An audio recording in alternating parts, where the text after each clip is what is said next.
एक बार प्रेम से बोलिए श्री कृष्ण भगवान की जय।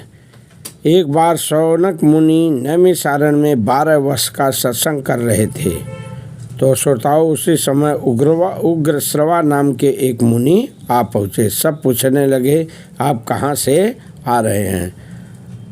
उग्रश्रवा मुनि कहें मैं जन्मेजय के सर्प सत्र में गया हुआ था। वहाँ पर मैंने वैशंपायन जी के मुख से अनेकों विचित्र और पवित्र कथाएं सुनी। फिर अनेकों तीर्थों का भ्रमण करते हुए आप लोगों के पास आया हूँ। अब कृपा करके आप लोग बताइए कि मैं आप लोगों को क्या सुनाऊँ। तो श्रोताओं सब ऋषि कहने लगे जो वैशंपायन जी राजा जन्मेजय को सुनाए हैं वही पुण्य और पापमयी वेद संहिता को हम लोग सुनना चाहता हूँ।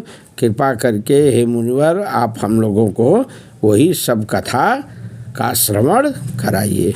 तो श्रोताओं उग्रश्रवा जी उस समय कथा का श्रवण शुरू किए हैं। कहें ठीक है आप लोग जो है कथा का श्रवण करिए। तो बताने लगे जिस समय यह जगत ज्ञान और प्रकाश से शून्य तथा अंधकार से भरपूर था उस समय एक बहुत बड़ा अंडा उत्पन्न हुआ और वही समस्त प्रजा की उत्पत्ति का कारण बना। ऐसा करके बताया। श्रोताओं ध्यान दीजिएगा। वो अंडा कैसा था? बहुत बड़ा दिव्य और ज्योतिर्मय था। श्रुति उसमें सत्य सनातन ज्योतिर्मय ब्रह्म का वर्णन करती है। वह ब्रह्म अलौकिक अचिंत सर्वत्र सम अव्यक्त कारण स्वरूप तथा सत और असत दोनों है। फिर कहने लगे जो है उसी अंडे से लोक पितामह प्रजापति ब्रह्मा जी प्रकट हुए। तदनंतरम 10 प्रजेता श्रोताओं उत्पन्न हुए। दक्ष उनके 7 पुत्र 7 ऋषि और 14 मनु उत्पन्न हुए।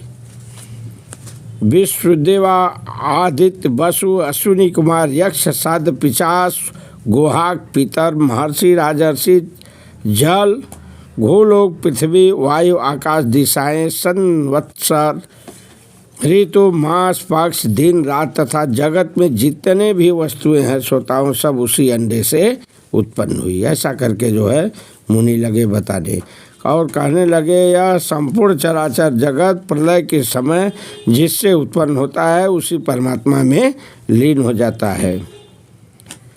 ठीक वैसे ही जैसे ऋतु आने पर उसमें अनेकों लक्षण प्रकट हो जाते हैं और बदलने पर लुप्त हो जाते हैं। इस प्रकार श्रोताओं कहने लगे कि वह कालचक्र जिसमें सभी पदार्थों की सृष्टि और संहार होता है अनादि और अनंत रूप से सर्वदा चलता रहता है।